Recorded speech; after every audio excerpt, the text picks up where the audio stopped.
बिस्मिल्लाहिर्रहमानिर्रहीम। आज हमारा लेक्चर नंबर 2। आज हम पढ़ेंगे टेंसेस के बारे में, ठीक है। प्रेजेंट टेंस, पास्ट टेंस और फ्यूचर। प्रेजेंट कौन सा होता है? जो मौजूद है, मतलब जो आज का दिन है या जो मौजूद है। और पास्ट टेंस कौन सा है? जो गुज़र गया है, मतलब कल जो गुज़र गया था। फ्यूचर टेंस जो आने वाला है, मतलब आने वाला कल, ठीक है। इतना आपको समझ में आई? 3 टेंसेस हैं, present tense, past tense, future.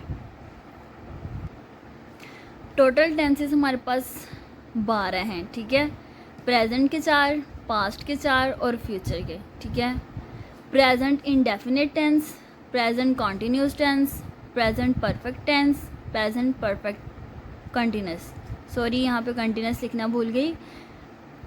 इसी तरह past indefinite tense, past continuous tense, past perfect tense, past perfect continuous tense.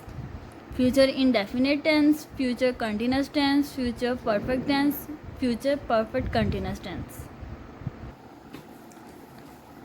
अब जो है टेंसेस को इजी वे में समझने के लिए सबसे पहले आपको फॉर्म ऑफ वर्ब और हेल्पिंग वर्ब का पता होना चाहिए, ठीक है। फॉर्म ऑफ वर्ब क्या होती है? First form, second form, third और फोर्थ फॉर्म। फोर्थ फॉर्म, अगर हम फर्स्ट फॉर्म के साथ आईएनजी लगा दें तो हमारे पास वो फोर्थ फॉर्म हो जाएगी, ठीक है। फर्स्ट फॉर्म के साथ आईएनजी लगा दें, मतलब ईट फर्स्ट फॉर्म है, इसके साथ आईएनजी लगा दें तो हमारी ये क्या बन जाएगी? Fourth form.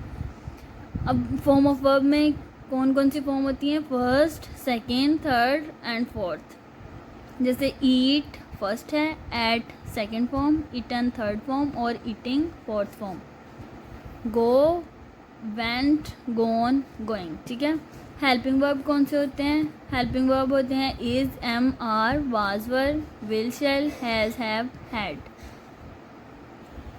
अब यहाँ से आपने ना इन सब को माइंड में रखना है, ठीक है। हमने फॉर्म ऑफ वर्ब पढ़ी थी। कितनी फॉर्म ऑफ वर्ब हैं? 4। अब टोटल हमारे टेंसेस कितने हैं? 12। 12 में से सिर्फ एक टेंस है जिसमें सेकेंड फॉर्म यूज़ होगी, वो है पास्ट इंडेफिनिट टेंस, ठीक है। 12 टेंसेस हैं, उसमें सिर्फ एक ऐसा टेंस है जिसमें सेकेंड फॉर्म यूज़ होगी, वो है पास्ट इंडेफिनिट टेंस। नेक्स्ट हमारे पास सेकेंड फॉर्म के बाद आ जाती है थर्ड फॉर्म। अब ये आपने हमेशा माइंड में रखना है, जितने भी परफेक्ट के टेंस है ना, 3 है। प्रेजेंट का परफेक्ट टेंस है, पास्ट का परफेक्ट टेंस है और फ्यूचर का परफेक्ट टेंस है। तो इसमें कौन सी फॉर्म यूज़ होगी? हमारे पास थर्ड फॉर्म, ठीक है। 12 टेंसेस हैं टोटल, उसमें से सिर्फ एक ऐसा टेंस है जिसमें सेकंड फॉर्म यूज़ होनी है, वो है पास्ट इंडेफिनिट टेंस, ठीक है। उसके बाद थर्ड फॉर्म किस में होनी है? जो तीनों परफेक्ट हैं, प्रेजेंट का परफेक्ट टेंस, पास्ट का परफेक्ट और फ्यूचर का परफेक्ट। अब नेक्स्ट हमारे पास सेकंड फॉर्म के बाद थर्ड फॉर्म थी, अब फोर्थ फॉर्म, ठीक है। अब जितने भी कंटिन्यूस के हैं टेंस, उसमें हमारी फोर्थ फॉर्म यूज़ होगी, मतलब फर्स्ट फॉर्म के साथ हमने आईएनजी लगाना है। अब कंटिन्यूस के प्रेजेंट कंटिन्यूस टेंस, लेकिन अब देखें प्रेजेंट परफेक्ट कंटिन्यूस, इसमें आपने कहना है कि परफेक्ट भी आ रहा है, लेकिन हमने परफेक्ट को इग्नोर करना है, कंटिन्यूस को देखना है बस, ठीक है। इसका प्रेजेंट का continuous tense, perfect continuous, past continuous, past perfect continuous, future continuous और फ्यूचर परफेक्ट कंटिन्यूस। इन सब में फोर्थ फॉर्म यूज़ होगी, ठीक है, मतलब फर्स्ट फॉर्म के साथ आईएनजी।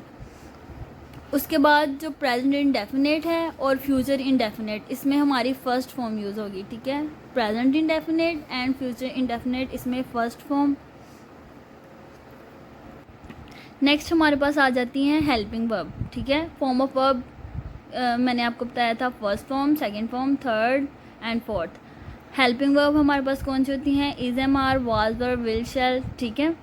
अगर आप तरतीब वाइज ऐसे याद करेंगे जैसे मैं आपको बता रही हूँ, तो आपको कभी भी नहीं भूलेगा, ठीक है।